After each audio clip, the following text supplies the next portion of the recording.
آپ کو نہیں پتا آسماں جہانگیر کون تھی؟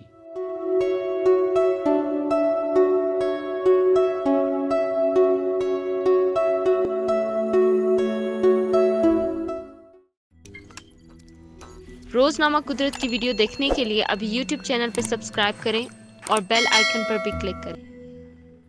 عثمان غازی لکھتے ہیں کہ پی ٹی آئی کے منسٹر علی زیدی نے کچھ سال پہلے ٹی وی کے ایک پروگرام میں آسماں جہانگیر سے بدتمیزی کی، جس کے بعد آسماں جہانگیر شو سے اٹھ کر چلی گئی۔ علی زیدی کا اس میں قصور نہیں ہے کہ اس کو پتہ ہی نہیں کہ آسماں جہانگیر کون ہے، سارا قصور ہماری اشرافیہ کا ہے کہ جس نے دوسرا بیانیہ سامنے ہی نہیں آنے دیا اور علی زیدی جیسے بدتمیز تیار ہو گئے۔ آسماں جہانگیر کی کہانی کیا سناؤں، وہ غیر معمولی کردار ہے۔ وہ ابھی 21 برس کی لا اسٹوڈنٹ تھی کہ اس کے والد کو جنرل یحییٰ خان نے جیل میں ڈال دیا۔ وہ اپنے والد کی رہائی کے لیے پاکستان کے ایک بڑے وکیل کے پاس گئی، سب نے جنرل یحییٰ خان کے خوف سے کیس لڑنے سے انکار کر دیا۔ اس کم عمر لڑکی نے عدالت سے استدعا کی کہ وہ اپنے والد کا کیس خود لڑے گی۔ عدالت نے اجازت دی اور وہ لڑکی کیس جیت گئی۔ پاکستان کی اس بہادر بیٹی نے نہ صرف اپنے والد کو رہا کرایا بلکہ ڈکٹیٹرشپ کو عدالت سے غیر آئینی قرار دلوا کر پاکستان کی آئینی تاریخ میں ایک عظیم کارنامہ انجام دیا۔ اسی کارنامے کی وجہ سے ذوالفقار علی بھٹو کو سول مارشل لا ختم کرنا پڑا اور ملک کا آئین فوری طور پر تشکیل دیا گیا۔ اس لڑکی کا نام آسماں جہانگیر تھا۔ یہ پاکستان میں ملک دشمنی، غداری اور اسلام مخالف ایک ایسا استعارہ بن چکی ہے جسے گالی دینا گویا ایک روایت۔ 1983 میں 13 برس کی صفیہ بی بی سے زیادتی ہوئی اور وہ حاملہ ہو گئی۔ صفیہ بی بی کو عدالت نے جیل بھیج کر اس پر جرمانہ عائد کر دیا کیونکہ وہ اپنے ساتھ ہونے والی زیادتی کے گواہ نہیں لا پائی اور ملزمان نے ثابت کر دیا تھا کہ صفیہ بی بی نے اپنی رضامندی سے یہ گناہ کیا۔ آسماں جہانگیر نے یہ کیس لڑا اور مظلوم صفیہ کو بچا لیا۔ ضیاء الحق کے اس دور میں آسماں جہانگیر نے ایک احتجاجی ریلی بھی نکالی جس پر پولیس تشدد پاکستان کی تاریخ میں افسوسناک باب ہے۔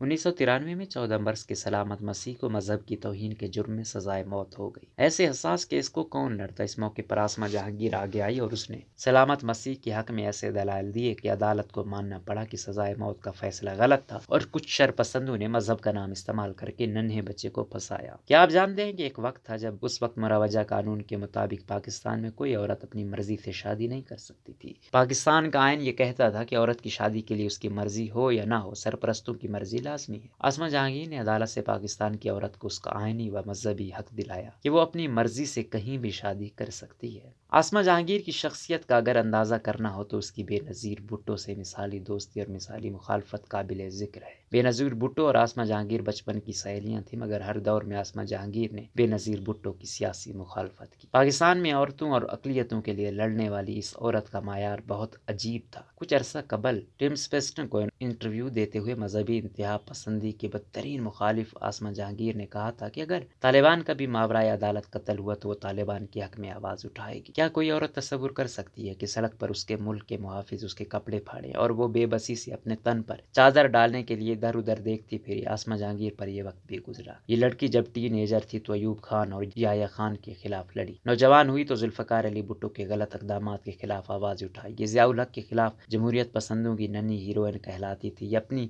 بہترین سہیلی بے نظیر بھٹو سے لڑی، اس نے نواز شریف کے اقدامات کو چیلنج کیا اور یہ پرویز مشرف کے لیے سہانے روح بن گئی۔ یہ عورت کسی کی نہیں تھی، اس کے اپنے اصول تھے اور یہ ان کے آگے کسی کی نہیں سنتی تھی۔ یہ پاکستان کی بہادر عورت تھی، اس سے اختلاف کیا جا سکتا تھا مگر اس کو غلط ثابت کرنا آسان نہیں تھا۔